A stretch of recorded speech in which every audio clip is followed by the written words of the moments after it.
노아에게 세 아들이 있었습니다. 셈과 함과 야벳. 이 노아와 이 아들들 그리고 며느리들도 마찬가지겠죠. 함께 이제 홍수가 끝나자 방주에서 나왔습니다. 그리고 이 세 아들로부터 이 세상에 모든 민족들이 다 나왔다고 2절에 말씀하고 있습니다.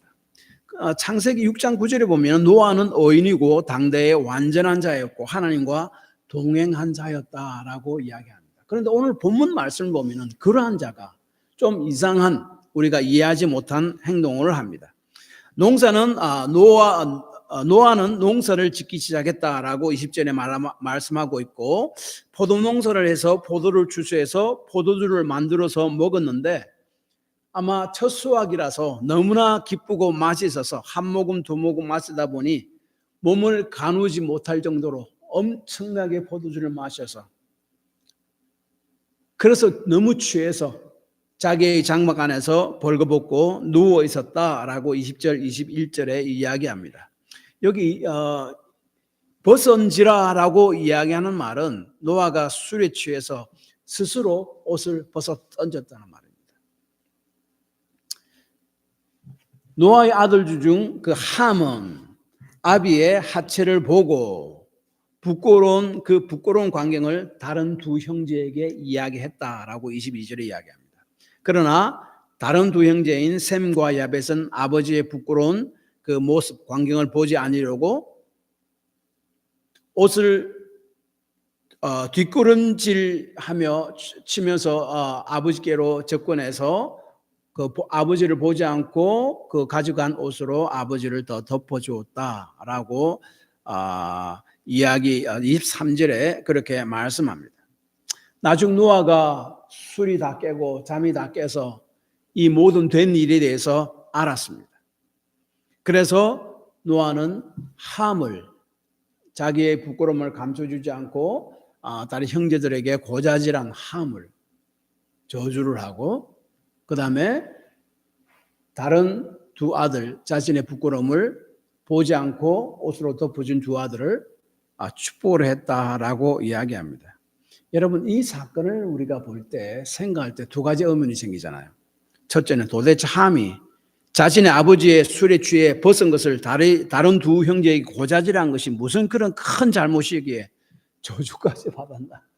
어떤 아버지에게 그 아들을 그렇게 저주까지 하나? 그런 생각. 그렇죠?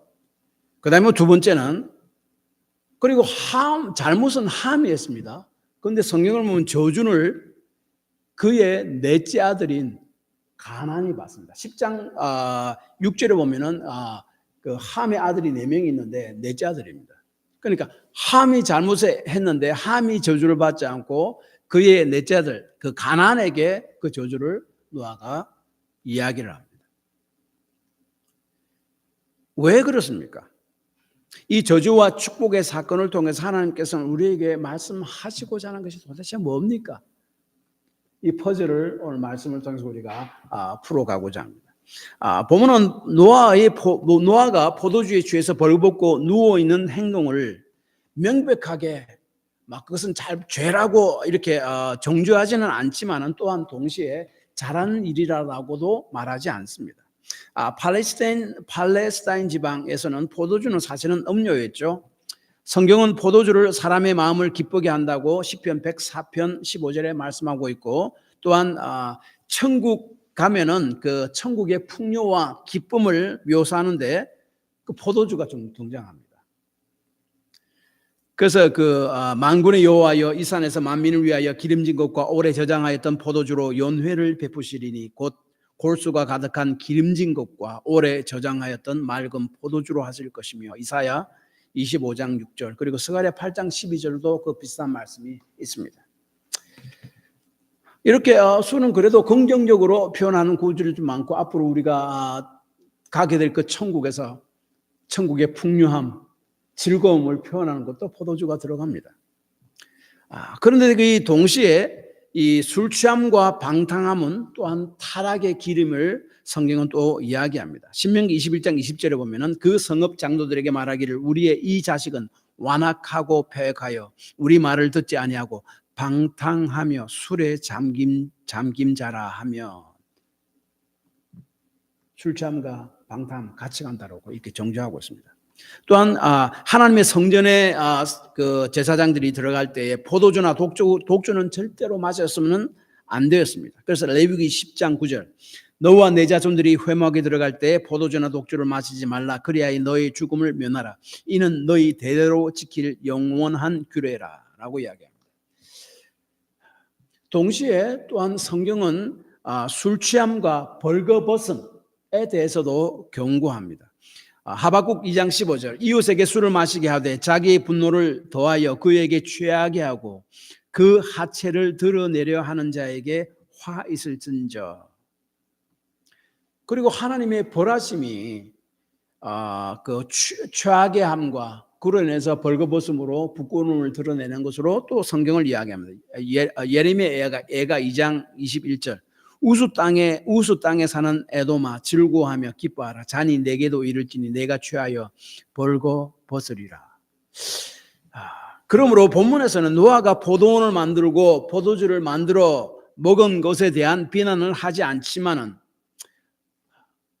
그로 인해 술 취함과 벌거벗고 그렇게 행동한 그 행동은 칭찬할 행동이 아닌 잘못된 행동임을 우리가 다른 성경 구절을 통해서 우리가 얼핏 알 수 있습니다. 그러면 도대체 함의 죄악은 무엇입니까? 자기 아버지의 벌거벗음을 보고 덮어주지 아니하고 자기 주 형제들에게 고자질한 그 잘못의 핵심이 뭡니까? 함이 한 잘못에 대한 학자들은 여러 가지 견해를 내놓았습니다. 그중에 몇 가지 제가 소개하면 이렇습니다. 벗은 아버지를 성적인 대상으로 보았다라고 이야기합니다. 알몸은 성적인 죄와 연관이 되어 있다고 성경은 항상 이야기를 많이 하죠. 출애굽기 32장 25절을 보면 모세가 시내산에서 십계명을 받으러 시내산에 올라가서 40일 동안 안 내려오자 그 산 밑에 있던 백성들이 금송아지 가지고 있던 금을 다 모아가지고 녹여서 금송아지를 만들고 이것이 바로 우리를 애굽에서 인도해낸 신이다, 하나님이다 라고 이야기하면서 그 앞에서 아주 먹고 막 춤추고 그 앞에 경배하고 난리를 쳤습니다. 그때 성경은 이렇게 이야기합니다. 모세가 본즉 백성이 방자하니 이는 아론이 그들을 방자하게 하여 원수에게 조롱거리가 되게 하였습니다. 여기서 방자하다는 그 원래 히브리 말은요, 절제가 되지 않아서 마음대로 행동하는 상태를 이야기합니다. 근데 그 킹 제임스 버전, KJV 영어 성경은요, 이 방자하다는 말을 벌거벗다, naked, 벌거벗다라고 번역합니다. 가나안 땅 백성들이 자신들의 신 앞에서, 그들은 제사를 드릴 때에 항상 그런 음란을 행합니다. 그 신전에서는 그 여사제들이 그 신께 드리는 하나의 제사의 일부로 거기에 참배하러 온 그 사람들과 음란한 일들을 행했습니다. 그래서 이 시내산에서 모세가 내려오지 않자 밑에 있는 백성들이 금송아지를 만들어서 그 앞에서 그 옛날에 나중에 가나안 백성들이 우상 앞에서 음란하게 우상 섬기던 그것을 지금 이렇게 형상하고 있는 것이 바로 그 말씀입니다. 그리고 레위기 18장에 보면요, 가나안 사람들이 얼마나 성적으로 타락한 삶을 살았는가라고 말하는데 거기서 그 벗었다는 말이 24번 나옵니다. 그래서 이 벗음과 성적인 타락과 사실은 레위기 18장에 보면 굉장히 또 연관성이 있습니다. 그래서 그러한 일들을 행한 것은 아주 가증한 일이고 완전한 타락으로 확대가 됩니다. 그래서 거기에 대한 것을 성경은 강력하게 경고를 하고 그들의 규례와 법들을 따르지 말 것을 말씀하고 있습니다. 그러므로 함의 행동은 구체적으로 오늘 본문은 무엇인지를 말씀하고 있지 않지만 그런 성적인 연관된 혹은 또 어떤 학자는 근친상간 같은 그런 것도 연관되지 않았나라고 이야기도 합니다. 그래서 이 조그만 타락이 점점 그 아들들이 보고 배우고 해서 점점 그것이 확대돼서 아주 엄청난 타락으로 일어납니다. 그래서 가나안 땅의 사람들이 그 가나안, 함의 아들 가나안의 자손들이에요. 마치 뚝에 조그만 구멍이 나면 그게 점점 커져서 뚝 전체가 무너지듯이 그것을 지금 이야기하고 있습니다. 그리고 또 어떤 학자들은 옷은 상속권을 상징하는데 옷을 덮어주지 않았다는 말은 상속권을 자신이 빼앗으려고 했다 하는 거죠. 아버지의 이 타락된 잘못된 행동들 보고 아버지 자기가 없다 이래 해가지고 그 상속권을 자기가 뺏으려 하지 않나 그렇게 주장하는 학자들도 있습니다. 또 많이 우리 이렇게 복음주의 신학권에서 해석하는 그 해석들은 이렇습니다. 아버지의 부끄러움을 가려주지 아니하고 드러내고 오히려 조롱과 웃음거리로 삼았다는 것입니다. 오늘날이면 아버지가 벌거벗었다 이거 별거 아니게 생각하지만은 그 당시 벌거벗은 것은 그 히브리 문화권에서는 굉장히 부끄러운 곳이었습니다. 그래서 이사야서 20장 4절에도 이렇게 얘기해요. 이와 같이 애굽의 포로와 구스에 사로잡힌 자가 아수르 왕에게 끌려갈 때에 젊은 자나 늙은 자가 다 벗은 몸과 벗은 발로 볼기까지 드러내어 애굽의 수치를 보이니 엄청난 수치를 상징했습니다. 나중 이스라엘은 공적 장소에서 자기 벗은 몸을 드러내는 것도 금했습니다. 그런데 더구나 당시 그 고대 문화에서는 부모를 모욕하는 것은 아주 굉장히 중대한 죄였고 사형까지 이를 수 있는 죄였습니다.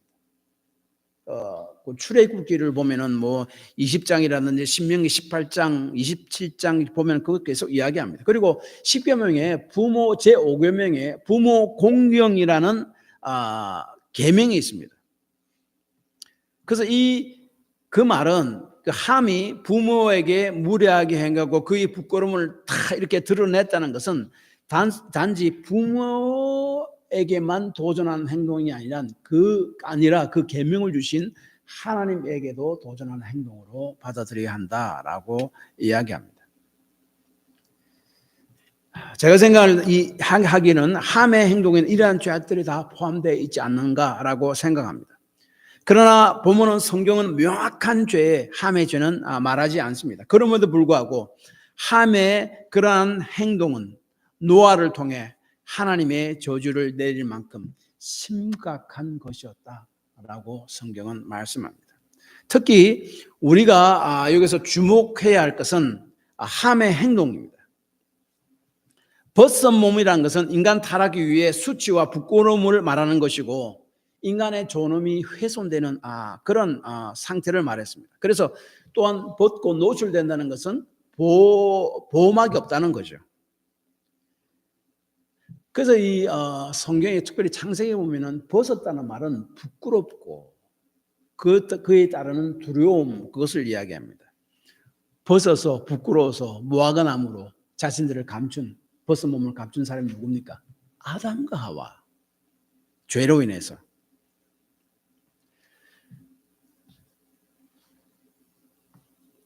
그리고 이 죄로 인한 벗은 몸을 조롱하고 다른 형제들에게 드러낸 이 행동은요, 사실은 창세기 3장에 나타난 뱀이 사단의 한 행동과 굉장히 비슷합니다.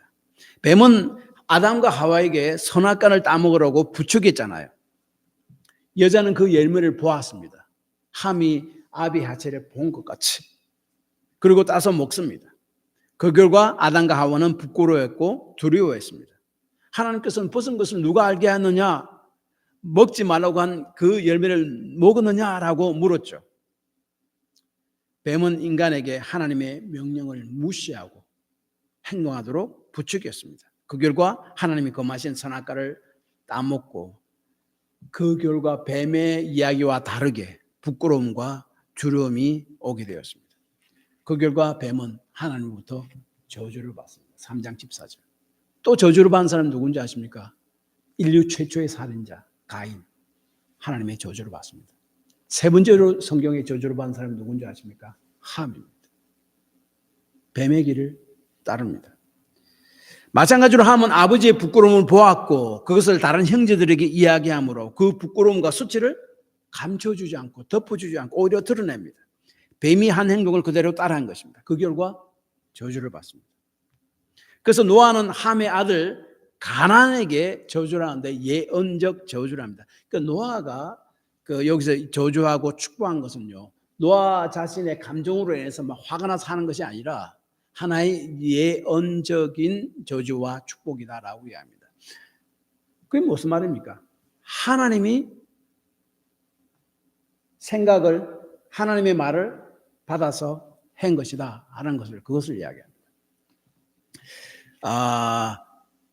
그래서 이 예언적인 저주를 하는데 25절에 보니까 형제의 종들의 종이 되기를 원하노라 라고 이야기합니다. 그래서 여기서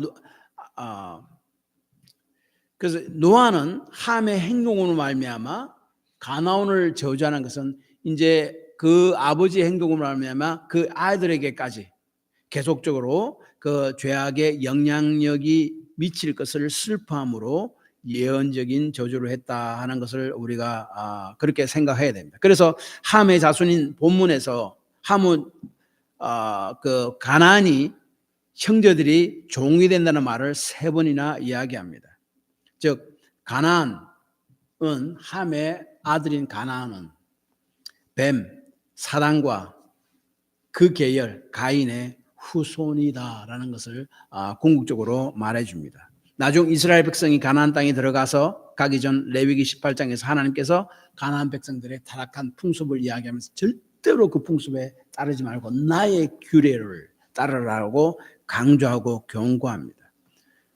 이 타락은 가나안은 나중에 셈의 족속에 의해서 이스라엘 백성 셈의 후손에 의해서 정복당하죠.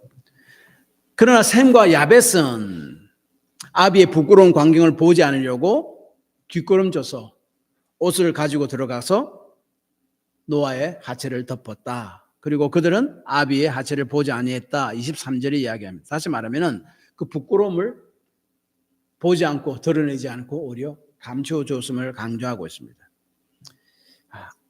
이들의 조상인 아담과 하와가 죄로 인해서 부끄러움이 생겼고 그 부끄러움을 감추려고 무화과 나무잇으로 옷을 해 입었잖아요. 근데 해가 비치고 뭐 시간이 조금만 지나면 다 말라서 부스러서 없어지잖아요. 다시 부끄러워지잖아요. 그래서 하나님께서 그 임시 방편인 그 무화과 나무 옷을 다 없애고 오래가는 짐승의 가죽으로 옷을 지어 이들에게 입혀주심으로 그 부끄러움을 감추어 주셨다. 창세기 4장 15절 이렇게 이야기합니다. 그러므로 셈과 야벳이 한 일은 하나님께서 하신 일을 그대로 따른 것이다.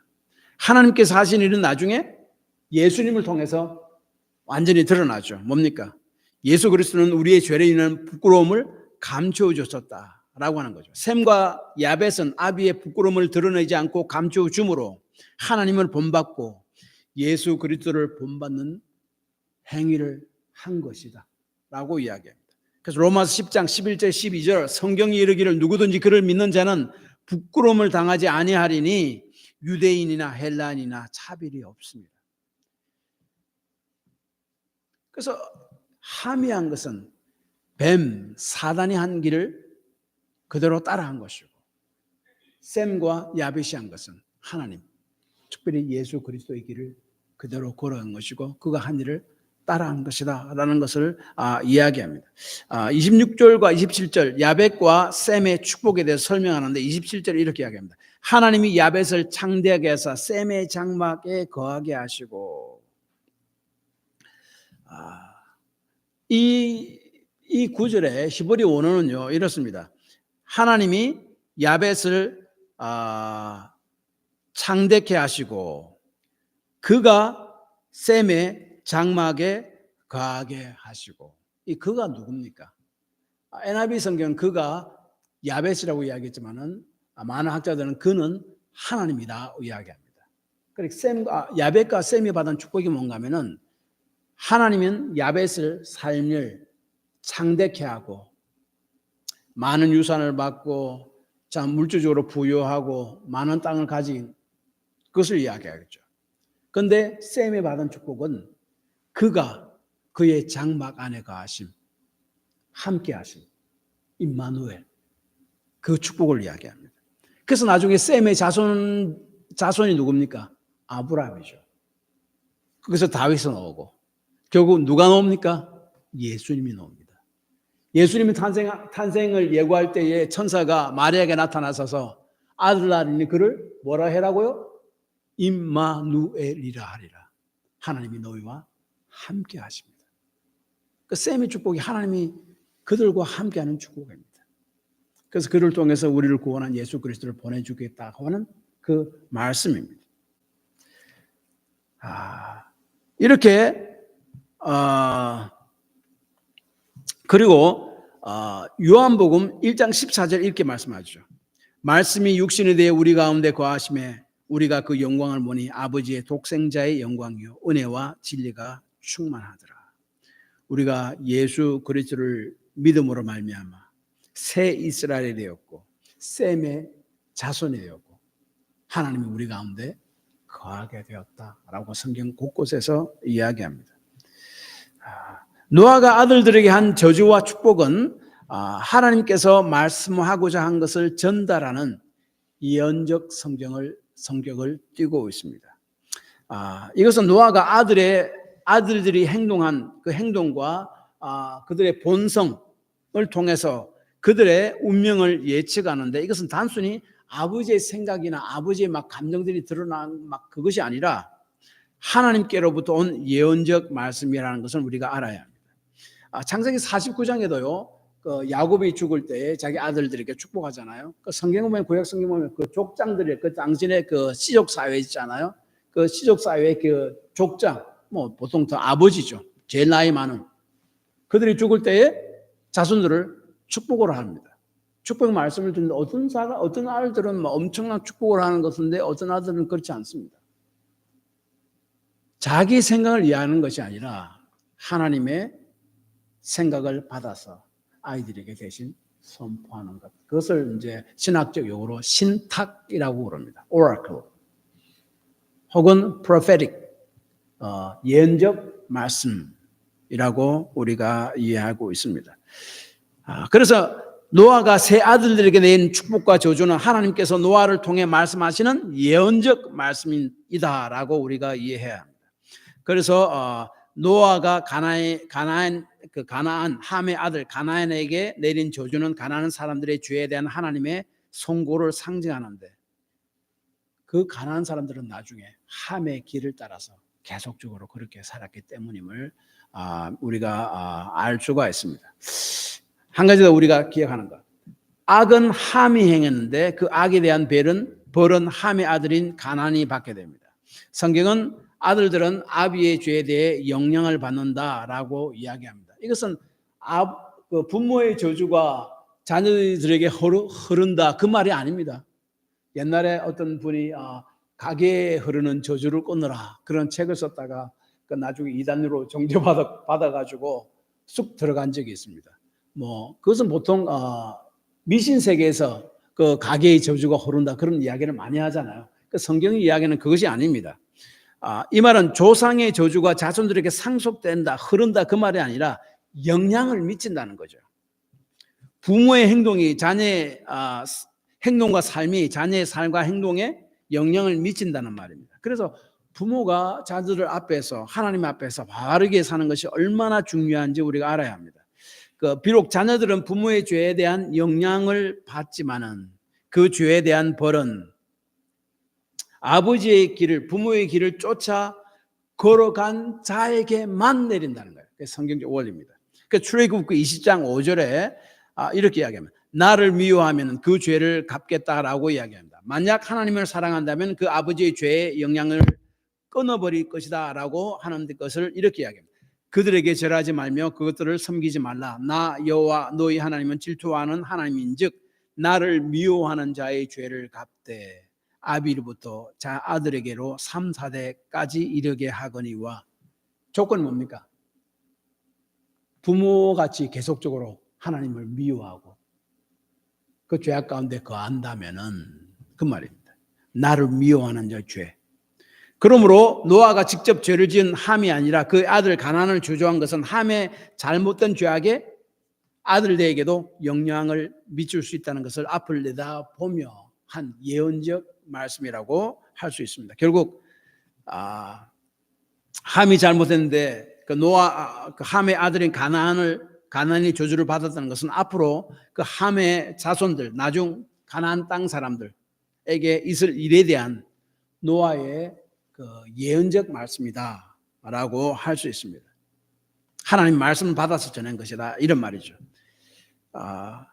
그래서 이 가나안의 후손들, 그래서 가나안 땅에 사는 사람들은 그 함의 악한 행동들을 계속적으로 끝이지 않고 따라서 살아가서 그 죄악들이 점점 커져서 가나안 땅의 그 죄악들이 가득 차고 넘쳤다라고 이야기하는 겁니다. 결국 이스라엘 백성에 대해서 정복당하게 됩니다. 그리고 결국 가나안은 야벳의 그리고 셈의 종이 됩니다. 부모로부터 죄에 대한 영향을 받았지만은 그 죄를 끊어버리지 않고 떠나지 아니하고 그 죄 가운데 계속적으로 거했기 때문에 그렇습니다. 그래서 이 말씀을 통해서 부모가 하나님 앞에서 바른 삶을 사는 것, 자녀들을 위해서 얼마나 중요한지 우리가 또한 알 수가 있습니다. 결론적으로 있습니다. 결국 오늘 말씀은 형제 자매의 죄의 부끄러움을 덮는 자가 되라 라고 이야기합니다. 예수님을 따르는 자가 되라 라고 이야기합니다. 예수님을 따라 삶으로 형제의 부끄러움을 덮어주는 자가 되라 라고 말씀합니다. 예수님의 삶을 너희 삶 속에 실천하는 자가 되라 라고 이야기하는 거죠. 우리가 믿지 않는 사람들에게 예수 그리스도를 증거해서 그들이 예수를 믿게 되는 것도, 그들이 나중 앞에 하나님 앞에 섰을 때 죄의 부끄러움을 드러내서 형벌을 받는 것 방지하는 거잖아요. 그래서 예수 그리스도를 믿지 않는 자에게 증거하는 것도 형제의 자매의 부끄러움을, 이웃의 부끄러움을 덮어주는 것과 같습니다. 그래서 그러한 삶은 예수 그리스도를 본받는 삶이고 따르는 삶이며 하나님을 기쁘시게 하고 하나님의 축복 속에 거하게 하는 삶이다 하는 것을 오늘 본문을 이야기합니다. 기도합시다.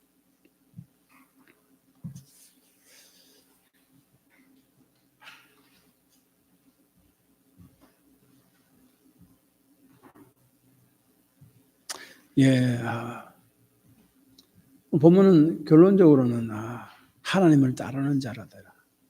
예수님을 따르는 자가 되라. 예수님이 행한 것을, 그 길을 믿음으로 걸어가는 자가 되라. 좀 더 세부적으로 형제자매의 부끄러움을 드러내지 않고 오히려 덮어주는 자가 되라.